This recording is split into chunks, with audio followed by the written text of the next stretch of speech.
अस्सलाम वालेकुम बच्चों, क्या हाल चाल है। फर्स्ट ये चैप्टर 1 का हमारा नेक्स्ट टॉपिक आ जाता है एविडेंस ऑफ एटम। एटम हमने लास्ट टाइम पढ़ा था कि इनडिविजिबल पार्टिकल के लिए लफ्ज जो है वो यूज किया जाता है। इनडिविजिबल पार्टिकल ऐसा जिसको हम कहते हैं स्मॉलेस्ट इनडिविजिबल। स्मॉलेस्ट होने की वजह से एटम उसको हम आम आंख यानी नेकेड आई के जरिए से इजीली ऑब्जर्व नहीं कर सकते। नेकेड आई का मतलब कि हमने कोई लेंस नहीं लगाया हुआ, ग्लासेस नहीं लगाए हुए, कोई माइक्रोस्कोप हम यूज नहीं कर रहे, ना ही ऑप्टिकल ना ही इलेक्ट्रॉन माइक्रोस्कोप। तो आम आंख के जरिए से एटम को देखना जो है वो हमारे लिए इम्पॉसिबल कंसिडर किया जाता है। आम आंख के जरिए से नेकेड आई से एटम क्यों नजर नहीं आता? क्योंकि आम आंख से जो भी हम चीजें देखते हैं वो हमें नजर आती है विजिबल लाइट की वजह से। विजिबल लाइट वर्ड यूज किया जाता है सनलाइट के लिए, या आर्टिफिशियल से जो भी हमारे पास सोर्स ऑफ लाइट यूज किया जाता है उससे आने वाली लाइट को विजिबल लाइट का जो नाम दे दिया जाता है। विजिबल लाइट जो है उसकी वेवलेंथ लॉन्गर होती है। लॉन्गर वेवलेंथ होने की वजह से विजिबल लाइट के जरिए से हम एटम को नहीं देख सकते। विजिबल लाइट अगर किसी भी ऑब्जेक्ट को, छोटे से छोटा जो ऑब्जेक्ट होगा अप टू 500 नैनोमीटर, इतने साइज का जो स्मॉलेस्ट ऑब्जेक्ट होगा विजिबल लाइट के जरिए से हम उसको देख सकते हैं। लेकिन एटम जो है इससे भी बहुत छोटा होता है, इसलिए जो है विजिबल लाइट की वेवलेंथ की वजह से हम एटम को इजीली ऑब्जर्व नहीं कर सकते। आप सिंपल सी एक एग्जांपल ले लें कि आप चलते जा रहे हैं, आपके रास्ते के अंदर अगर तो स्टोन आएगा वो आपको कोलाइड होने की वजह से जो है वो नजर आ सकता है। आप इजीली उसको ऑब्जर्व कर सकते हैं क्योंकि आप उसके साथ कोलाइड की प्रॉपर्टी रखते हैं। एटम अगर हम कंसीडर कर ले एक डॉट के तौर पर, विजिबल लाइट की जो वेवलेंथ होती है, विजिबल लाइट की वेवलेंथ इसके अबव एंड बिलो साइड से जो पास कर जाएगी, इसलिए क्योंकि एटम बहुत स्मॉलेस्ट ऑब्जेक्ट है, विजिबल लाइट उसके साथ कोलाइड नहीं कर सकती, उसका कोई इमेज ड्रॉ नहीं कर सकती। इसलिए हम कहते हैं कि लॉन्गर वेवलेंथ होने की वजह से विजिबल लाइट के जरिए से इस smallest object particle of atom जो है इसको हम इजीली ऑब्जर्व नहीं कर सकते। अब यहां पर मैंने टर्म यूज की है नैनोमीटर, इसलिए हमें मैथ के अंदर पता होना चाहिए कि नैनो का मतलब होता है 10⁻⁹ meter. 1 nano is equal to 10⁻⁹ meter. तो स्मॉलेस्ट ऑब्जेक्ट अगर इतने साइज का होगा विजिबल लाइट के जरिए से उसको देखा जा सकता है, लेकिन atom being smallest visible light के जरिए से हमें नजर नहीं आता। फिर अगर हम इस इनडिविजिबल पार्टिकल को देखना चाहते हैं, क्योंकि हमें पता है कि एटम इस यूनिवर्स के अंदर जो है बेसिक पार्टिकल के तौर पर एक्ट करता है, एग्जिस्ट करता है, तो हमें इलेक्ट्रॉन माइक्रोस्कोप जो है इसको यूज करना पड़ेगा। इलेक्ट्रॉन माइक्रोस्कोप के अंदर बीम ऑफ लाइट या बीम ऑफ इलेक्ट्रॉन जो है इसको यूज किया जाता है ऑब्जेक्ट को ऑब्जर्व करने के लिए। बीम ऑफ इलेक्ट्रॉन जो है शॉर्टर वेवलेंथ की होती है, और शॉर्टर वेवलेंथ होने की वजह से फिर हम ऑब्जेक्ट एटम जो है इसका एक डायरेक्ट एविडेंस जो है वो हासिल कर सकते हैं कि एटम जो है वो एग्जिस्ट करता है। बीम ऑफ इलेक्ट्रॉन जो है इस स्मॉलेस्ट ऑब्जेक्ट के साथ क्योंकि अब कोलाइड करने की एबिलिटी रखेगी, तो लाजमी तौर पर इसका कोई ना कोई हमारे पास इमेज जो है वो ड्रॉ कर दिया जाएगा। उस इमेज को हम जूम करेंगे, बड़ा करके देखेंगे, तो हम इस तरह से एटम जो उसका एक डायरेक्ट एविडेंस जो है मिलना शुरू हो जाएगा। तो ये हमारे पास अगर हम एविडेंस ऑफ एटम हासिल करना चाहते हैं तो इलेक्ट्रॉन माइक्रोस्कोप के जरिए से हमें एटम का एविडेंस जो है वो इजीली मिल सकता है। हमारे पास बुक के अंदर जो है वो फिगर 1.1 जो है ये एक इलेक्ट्रॉन माइक्रोस्कोप के जरिए से लिया गया इमेज है जो कि ग्रेफाइट का है।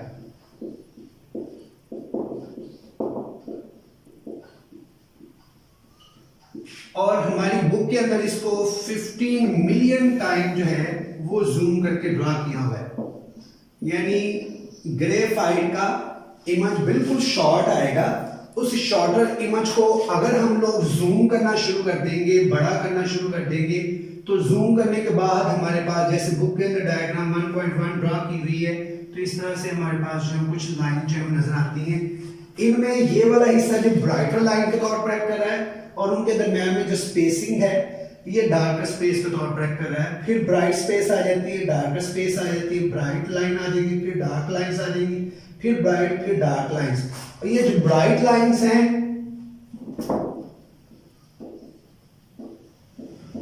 ये ब्राइट लाइन जो है वो हमारे पास शो करती है कि they are carbon atom.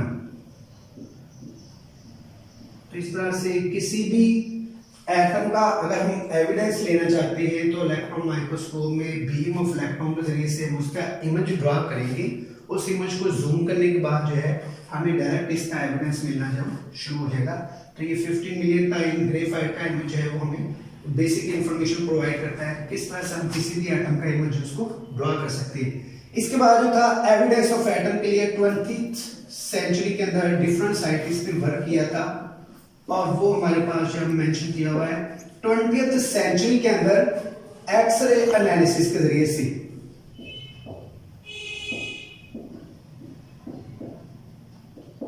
X ray analysis के जरिए से पता चला था कि एटम कोई भी हो तो उसका डायमीटर हमारे पास किस रेंज का हो सकता है और एटम जो है उसका मास हमारे पास जो है किस रेंज के अंदर आ सकता है। डायमीटर जो है 2 × 10⁻⁻10 मीटर या 0.2 नैनोमीटर। ये दोनों वैल्यू सेम ही हैं। अब हम इसको कंफर्म करना चाहते हैं कि क्या ये दोनों आंसर एक जैसे ही हैं, तो मैं इस वैल्यू को जरा कन्वर्ट करके दिखा देता हूं कि कैसे ये 0.2 नैनोमीटर के अंदर कन्वर्ट होती है। 2 × 10⁻⁻10 जो था उसको मैं लिखने लगा हूं इस वैल्यू के जरिए से। मैथ के रूल के मुताबिक हम पढ़ते हैं कि अगर बेस एक जैसे हो तो पावर जिनको प्लस कर लिया जाता है, -9 -1 -10 हो जाएगा। वैल्यू प्लस होंगे लेकिन साइन जो है माइनस का ही यहाँ हमारे पास आ जाएगा और इसके साथ मीटर भी लिखा हुआ था तो ये हमारे पास मीटर आ जाएगा। और पहले भी हम लोगों ने पढ़ा है कि 10⁻⁻9 जो है वो इक्वल होता है नैनो के। अगर मैं इस वैल्यू को दोबारा से लिखता हूं तो 2 10⁻⁻9 nanometre.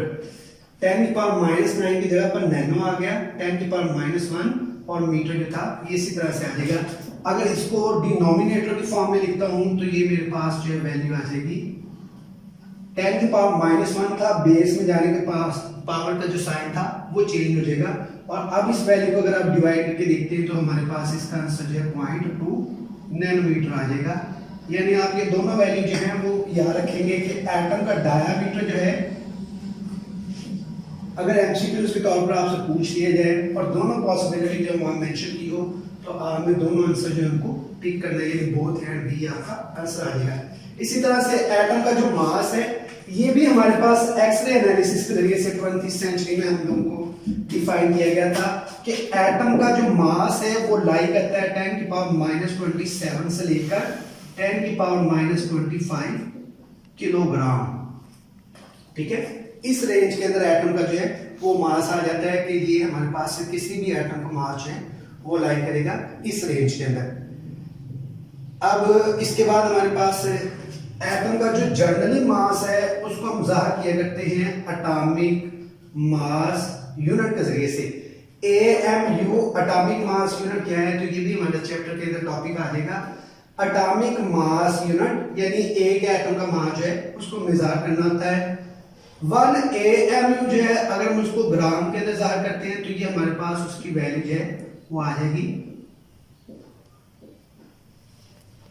1 AMU is equal to 1.661 into 10⁻⁻27 kilogram. ठीक है, तो ये मास का हमारे पास जो है यूनिट आ जाते हैं। एटम का मास मिनिमम और मैक्सिमम इस रेंज के अंदर लाई करता है, लेकिन जनरली एटॉमिक मास जो पीरियोडिक टेबल के अंदर होते हैं उनको AMU के जरिए से जाहिर किया जाता है। AMU जनरली हम यूज नहीं करते, हम फेमिलियर होते हैं ग्राम से, किलोग्राम से, तो ये केजी में। अगर आप लोगों से ये आंसर ग्राम में पूछा जाए 1 AMU कितने ग्राम के इक्वल है, तो वो भी हम सॉल्व कर सकते हैं कि ये हमारे पास वैल्यू थी बेसिकली, किलो का मतलब होता है 10⁻3। अब अगर आप इसको सॉल्व कर लेंगे तो आपके पास आंसर जो है वो AMU ग्राम के अंदर भी निकल आएगा कि ग्राम के अंदर जो है वो आंसर हमारे पास कितना आ जाएगा, ये वैल्यू जो है वो ग्राम में आ जाएगी। इसी तरह से आप इसको मिलीग्राम के अंदर भी आगे फर्दर जो है कन्वर्ट कर सकते हैं। एक स्टूडेंट के लिए एटम का एविडेंस जो अगर हम उसको हासिल करना चाहते हैं तो हम कहते हैं सिंगल फुल स्टॉप।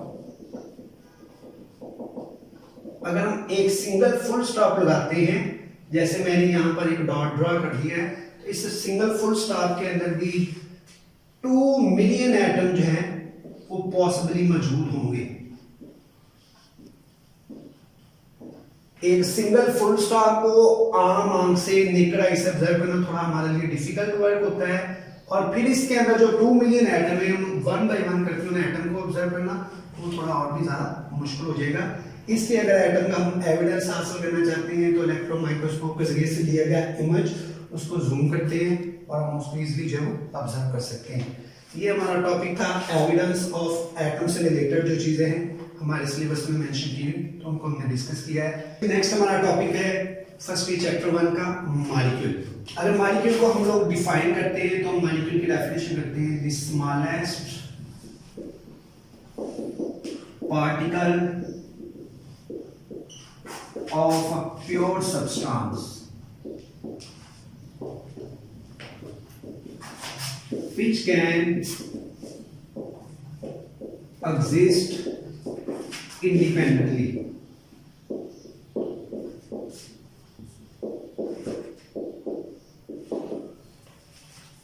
लास्ट हमने लेक्चर में पढ़ा था कि एटम कुछ ऐसे होते हैं जो इंडिपेंडेंटली एग्जिस्ट नहीं कर सकते। जैसे हाइड्रोजन के एटम है, क्योंकि वो डुप्लो रूल को फॉलो नहीं करता, उसके वैलेंस शेल के अंदर एक इलेक्ट्रॉन है, तो अब हाइड्रोजन एटम क्या करेगा, हाइड्रोजन एटम अपने जैसे हाइड्रोजन के साथ इलेक्ट्रॉन को शेयर कर लिया करता है और म्यूचुअल शेयरिंग के जरिए से दोनों के दरमियान में बॉन्ड की फॉर्मेशन हो जाएगी। अब अगर देखा जाए तो हाइड्रोजन ए और हाइड्रोजन बी दोनों के वैलेंस शेल के अंदर जो 2 इलेक्ट्रॉन मौजूद होंगे। हाइड्रोजन ए इटसेल्फ स्टेबल फील करेगा, हाइड्रोजन बी जो है ये भी स्टेबल फील कर सकता है। दोनों सिमिलर एटम भी आपस में कंबाइन कर सकते हैं या 2 डिफरेंट एटम भी आपस में कंबाइन कर सकते हैं। जैसे कि कार्बन उसके वैलेंस शेल के अंदर 4 इलेक्ट्रॉन मौजूद होते हैं, उसके साथ एक हाइड्रोजन आके इलेक्ट्रॉन शेयर कर ले, दूसरा हाइड्रोजन आके इलेक्ट्रॉन शेयर कर ले, तीसरा हाइड्रोजन आके इलेक्ट्रॉन शेयर कर ले, चौथा हाइड्रोजन जो वो भी आके इलेक्ट्रॉन शेयर कर ले। As in case of methane जो मैंने ये स्ट्रक्चर ड्रॉ किया है, मीथेन का भी हमारे पास ऐसा स्ट्रक्चर है। अब इंडिविजुअल अगर कार्बन को देखा जाए तो इसके वैलेंस शेल के अंदर म्यूचुअल शेयरिंग के बाद इलेक्ट्रॉन सभी के होते हैं। कार्बन के 8 इलेक्ट्रॉन होंगे। म्यूचुअल शेयरिंग के बाद हर एटम के इलेक्ट्रॉन जो है हाइड्रोजन के केस में देखे जाए तो डुप्लर रूल के मुताबिक हाइड्रोजन भी अपने आप को स्टेबल फील करेगा। तो ये प्योरेस्ट फॉर्म आ गई हमारे पास। यहाँ पर कोई अदर सब्सटेंस जो है वो मौजूद नहीं है, अदर पार्टिकल मौजूद नहीं है। ये मीथेन प्योर फॉर्म के अंदर मौजूद होगा और इंडिपेंडेंटली एग्जिस्ट भी कर रहा है डुप्लर रूल के मुताबिक, ऑक्टेट रूल के मुताबिक। तो इसलिए हम कहते हैं the smallest particle of pure substance which can exist independently is known as molecule. Molecule के अंदर नंबर ऑफ एटम, किसी मॉलिक्यूल के अंदर जो नंबर ऑफ एटम होंगे that will be known as is atomicity. अगर हम एटॉमिसिटी को डिफाइन करेंगे तो हम कहेंगे number of atom in a molecule. किसी एक मॉलिक्यूल के अंदर जो एटम मौजूद होंगे वो उसकी एटॉमिसिटी कहलाएगी। जैसे वाटर के केस में 3 एटम मौजूद हैं, 2 हाइड्रोजन 1 ऑक्सीजन, तो वाटर की एटॉमिसिटी हमसे पूछी है तो हम कहेंगे 3 है। ग्लूकोज C6H12O6 इसमें 24 नंबर ऑफ एटम जो है वो मौजूद हैं। इसी तरह से ओजोन आ जाए O3, HCl आ जाए हमारे पास, तो ये भी हम इसके एटॉमिसिटी जो है इन किसी भी मॉलिक्यूल की एटॉमिसिटी जो है उसमें नंबर ऑफ एटम्स को एटॉमिसिटी का जो नाम दे दिया जाता है। इसके बाद फर्दर कैटेगराइज किया जाता है मॉलिक्यूल को कि मॉलिक्यूल्स की हमारे पास कौन कौन सी टाइप्स हैं। मॉलिक्यूल को हम डिफरेंट कैटेगरी के अंदर जो क्लासिफाई करते हैं और उसकी डिफरेंट बेस होती है जो हमारे पास यहां मेंशन की हुई है। पहले बेसिस है नंबर ऑफ एटम्स, किसी मॉलिक्यूल के अंदर कितने एटम्स है वो मौजूद है, इस लिहाज से उसको क्लासिफाई करना। फिर दूसरी बुनियाद है काइंड्स ऑफ एटम, कितनी तरह के एटम मौजूद हैं, क्या सारे एटम एक जैसे ही हैं या मुख्तलिफ एटम से मिलकर बना हुआ मॉलिक्यूल मौजूद है। फिर इसके बाद आ जाता है मास और साइज ऑफ मॉलिक्यूल। ठीक है, तो ये कैटेगराइज किया जाता है 3 बुनियादी बेसिस पर। नंबर ऑफ एटम्स के लिहाज से अगर हम कहते हैं molecule having only one atom, जिसमें सिर्फ एक एटम मौजूद होगा, उस मॉलिक्यूल का नाम दिया जाता है मोनो एटॉमिक मॉलिक्यूल। ठीक है, मोनो का मतलब होता है सिंगल, एटॉमिक मीन एटम, ऐसा मॉलिक्यूल जिसमें सिर्फ एक एटम मौजूद हो उसका नाम दिया जाता है mono atomic molecule.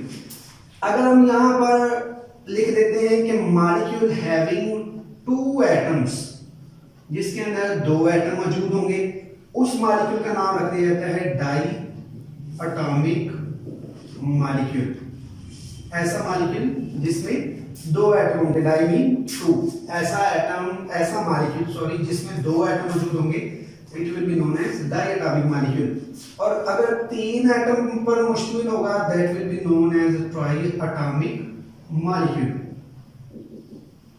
Molecule having 3 atoms, ऐसा मॉलिक्यूल जिसमें 3 एटम मौजूद होंगे, और अगर 3 से ज्यादा होंगे then that will be known as polyatomic molecule. ऐसा मॉलिक्यूल जिसमें many, poly mean many atom जो है मौजूद होंगे।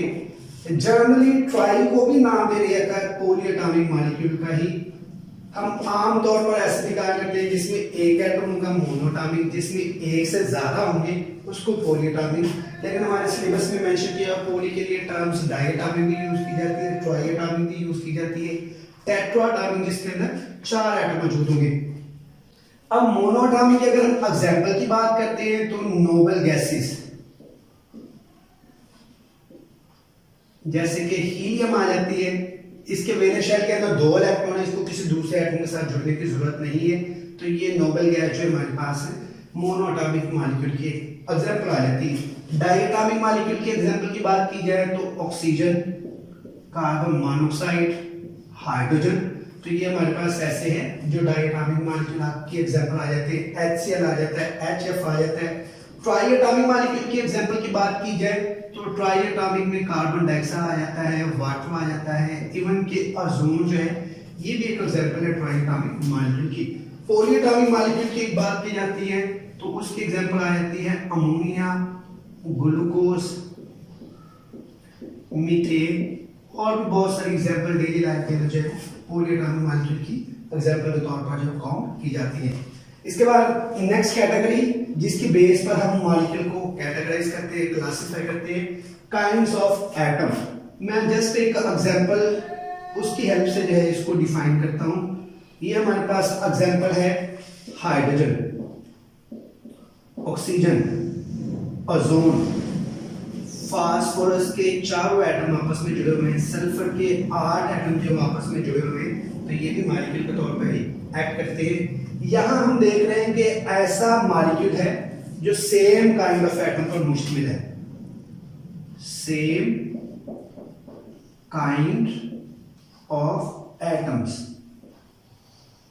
ठीक है, इसके अलावा अगर अदर एग्जांपल जैसे हमने पहले ड्रॉ की हुई है, ग्लूकोज है,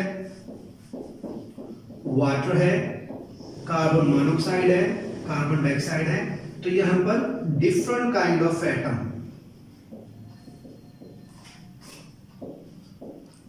ठीक है, तो इस लिहाज से हम कहते हैं कि हम इसको भी कैटेगराइज कर सकते हैं। जो सेम काइंड ऑफ एटम पर मुश्तमिल होगा that will be known as homo atomic molecule. Homo का वर्ड मीनिंग भी होता है सेम। ठीक है, सेम काइंड ऑफ एटम पर मुश्तमिल that will be known as homo atomic molecule. Different के लिए वर्ड यूज किया जाता है heteroatomic molecule, a molecule having different atom different, a molecule having different atom is known as heteroatomic molecule. हमारे syllabus के अंदर होमोएटॉमिक और heteroatomic molecule के लिए जो है वो प्रॉपर टर्म जो है वो यूज की हुई है, तो वो भी हमें पता होनी चाहिए. मॉलिक्यूल ऑफ एलिमेंट, और इसके लिए टर्म यूज की गई है मॉलिक्यूल ऑफ कंपाउंड. ठीक है, तो होमोएटॉमिक का अदर नेम पूछ लिया जाए मॉलिक्यूल ऑफ एलिमेंट, और हेटेरोएटॉमिक का अदर नेम पूछ लिया जाए तो मॉलिक्यूल ऑफ कंपाउंड. ये हमारे पास इनको जो कैटेगराइज करने के डिफरेंट पैटर्न्स थे. इसके बाद नेक्स्ट आ जाता है on the basis of mass और साइज ऑफ द मॉलिक्यूल. अगर हम मॉलिक्यूल के मास की बात करते हैं, that will be known as molecular mass. Chapter 1 के अंदर ये आ जाएगा कि मॉलिक्यूलर मास जिसको हम कैसे स्टडी करते हैं. मोस्टली आप लोगों ने मेट्रिक क्लासेस के अंदर पढ़ा है क्वार्टर का मॉलिक्यूलर मास है ना 18 ग्राम पर मोल आ जाता है. ये ग्लूकोज जो है C6H12O6, इसका मॉलिक्यूलर मास 180 ग्राम पर मोल आ जाता है. इसी तरह से कार्बन डाइऑक्साइड जो है इसका मॉलिक्यूलर मास जो है हमारे पास आ जाता है 44 ग्राम पर मोल. ये जो एग्जांपल मैंने ड्रा किए हैं मॉलिक्यूलर मास के लिहाज से, तो ये ऐसे मॉलिक्यूल है जिनका मास लेसर देन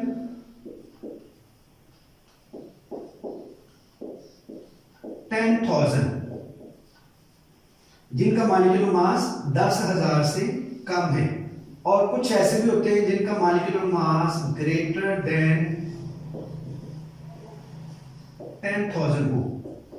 ठीक है, तो इस लिहाज से भी हम इनको क्लासिफाई कर सकते हैं मॉलिक्यूलर मास लेस देन 10,000 और ऐसे मॉलिक्यूल जिनका मॉलिक्यूलर मास ग्रेटर देन 10,000 जो है वो होता है हमारे पास.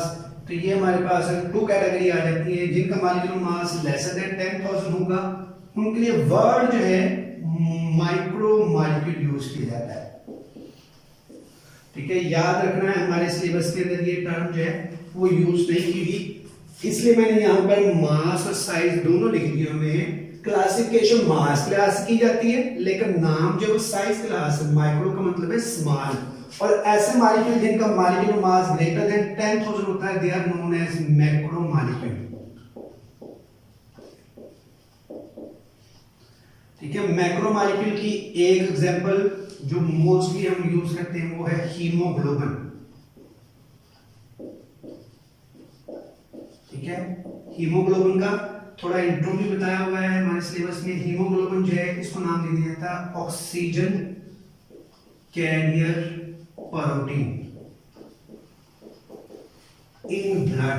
हमारे ब्लड के अंदर जो ऑक्सीजन कैरियर प्रोटीन होती है वो है हीमोग्लोबिन. ठीक है, हीमोग्लोबिन का मास अगर हम कंपेयर करते हैं तो ये हाइड्रोजन के साथ कंपेयर किया जाता है, हाइड्रोजन एटम के साथ.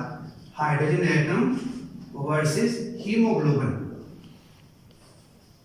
हीम जनरली हम हीमोग्लोबिन के लिए हीम लिख दिया करते हैं.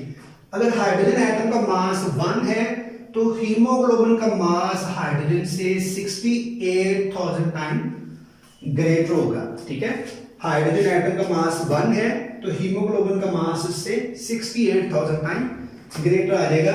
यानी अगर हमसे पूछा जाए हीमोग्लोबिन का मॉलिक्यूलर मास कितना है तो हम जनरली कह सकते हैं कि हीमोग्लोबिन का मॉलिक्यूलर मास 68,000 आ जाता है. हीमोग्लोबिन जो इसकी कंपोजिशन भी मेंशन की हुई है कि हीमोग्लोबिन जो है वो हमारे पास कितने एटम पर मुश्तमिल होता है, 10,000 डिफरेंट एटम. ठीक है, हीमोग्लोबिन के अंदर 10,000 डिफरेंट एटम जो हैं वो कंबाइन करके हीमोग्लोबिन जो है उसको प्रोड्यूस करते हैं. जैसे वाटर के अंदर 2 कैटेगरी के 2 तरह के एटम है, हाइड्रोजन और ऑक्सीजन. ग्लूकोज के अंदर 3 तरह के एटम मौजूद है, कार्बन, हाइड्रोजन और ऑक्सीजन. हीमोग्लोबिन के अंदर 10,000 डिफरेंट एटम. लेकिन पीरियोडिक टेबल के अंदर तो हम सिर्फ 118 एटम जो है उनको पढ़ते हैं कि पीरियोडिक टेबल के अंदर सिर्फ 118 एटम है. हीमोग्लोबिन के अंदर 10,000 डिफरेंट एटम का मतलब है हीमोग्लोबिन एक्चुअली बना होता है carbon, hydrogen, oxygen, nitrogen, iron, sulphur. ठीक है, मोस्टली ये 6 एलिमेंट पर मुश्तमिल होता है.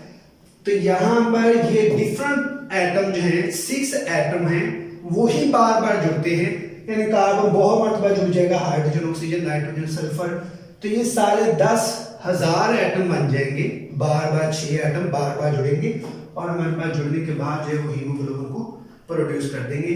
इसलिए यहाँ पर लिखा है 10,000 डिफरेंट एटम जो है इनसे मिलकर बना होता है हमारे पास हीमोग्लोबिन।